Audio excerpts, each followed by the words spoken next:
नमस्कार दोस्तों, कैसे हैं आप सभी। क्या दोस्तों आपके साथ भी फ्रॉड हुआ है? क्या आपके खाते से पैसे निकाल लिए गए और आपको पता भी नहीं चला, बिना ओटीपी के आपके खाते से पैसे निकल गए? या आपने कोई प्रोडक्ट देखा फेसबुक पे या आपने इंस्टाग्राम पे कोई प्रोडक्ट देखा और आपने उसका पेमेंट कर दिया, लेकिन वो प्रोडक्ट आपके पास नहीं आया, या बाय मिस्टेकली आपने किसी को पैसा भेज दिया, तो उसको कैसे जो है आप वापस ले सकते हैं, आज मैं आपको वही बताने वाला हूँ। देखिए, यूट्यूब पे मेरे काफी सारे ऐसे वीडियोस देखे होंगे जो साइबर सेल से रिलेटेड है। तो अगर आपका बैंक अकाउंट फ्रीज हो जाता है तो उस केस में क्या करना है, तो ऑलरेडी जो है मैंने काफी सारे वीडियोस बना रखे हैं। लेकिन ये जो मैं वीडियो बना रहा हूं कि अगर आपके साथ ये फ्रॉड हो जाए तो आपको क्या करना चाहिए। देखिए, ऑनलाइन में भी आप जा सकते हैं या आप 1930 पे कॉल कर सकते हैं। अब जाहिर सी बात है दोस्तों, अगर आपको इंस्टेंटली जो है अगर उसके ऊपर एक्शन चाहिए तो आप 1930 पे कॉल कीजिए। आपका जो भी ट्रांजैक्शन आईडी है आपके पास होगा ही, चाहे आपने पेटीएम से पे किया हो चाहे गूगल पे से पे किया हो, तो ट्रांजैक्शन एक आईडी आ जाती है आपके पास। वो ट्रांजैक्शन आईडी आपके पास होनी चाहिए। जिस नंबर से आप कॉल करेंगे वो नंबर आपके पास इन फ्यूचर रहना चाहिए।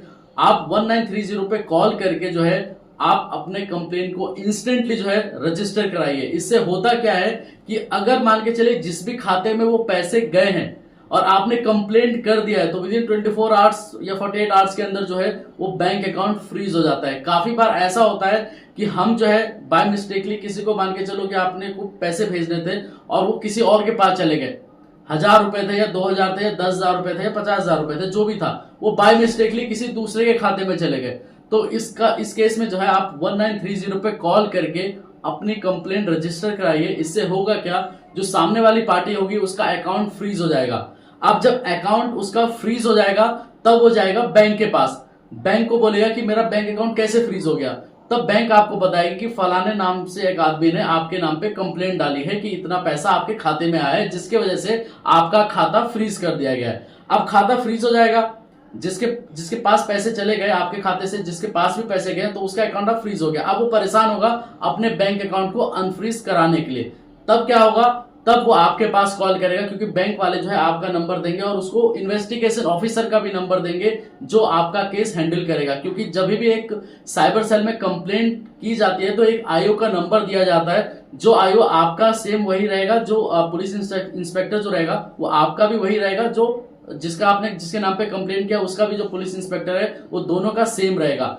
अगर वो पैसा ट्रैवल हुआ है कहीं पर भी 8 या 9 लेयर पे, मान के चलिए कि आपके साथ फ्रॉड हुआ, आपके खाते से पैसे गए किसी दूसरे पार्टी के खाते में और उस पार्टी ने जो है किसी तीसरे के खाते में भेजा होगा, तो ये जहां जहां वो पैसे 8 या 9 लेयर पे ट्रैवल किया होगा तो वो अकाउंट फ्रीज हो जाएगा।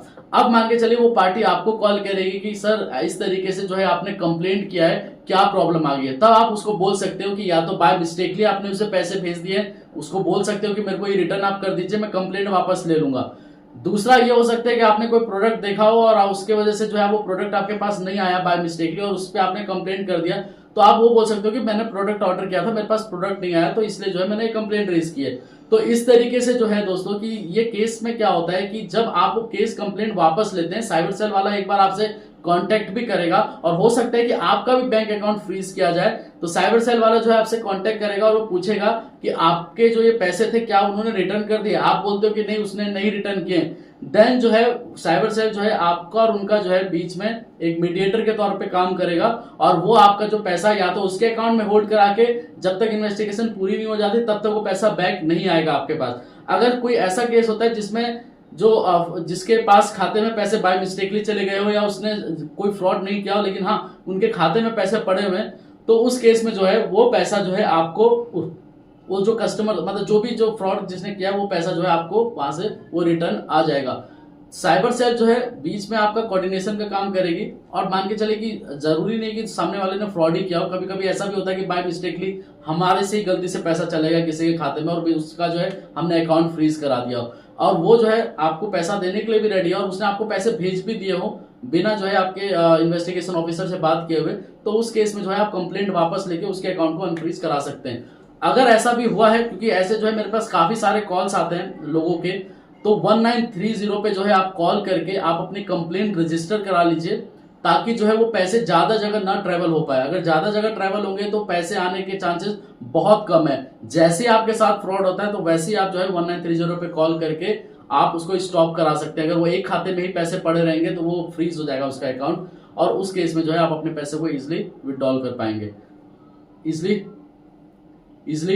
इजिली वो पैसा जो है आपके पास वापस आ जाएगा। तो 1930 पे आप कॉल करें। और अगर आपका बैंक अकाउंट फ्रीज हो गया तो उसे कैसे अनफ्रीज कराना है, तो दिए गए नंबर पे आप कांटेक्ट कर सकते हैं, मैं आपकी हेल्प करूंगा अकाउंट अनफ्रीज कराने में। और जहां तक रही बात साइबर सेल से बात करने के लिए, वो सब कुछ हम ही करते हैं, तो आप बेफिक्र रहिए। अगर आपके अकाउंट से पैसे बाय मिस्टेकली चले भी गए तो हमको कॉल करने से पहले 1930 पे कॉल करके आप अपना कंप्लेन रजिस्टर कराइए। उसके बाद जो है आप डायरेक्टली हमसे बात कर सकते हैं। ठीक है दोस्तों, धन्यवाद।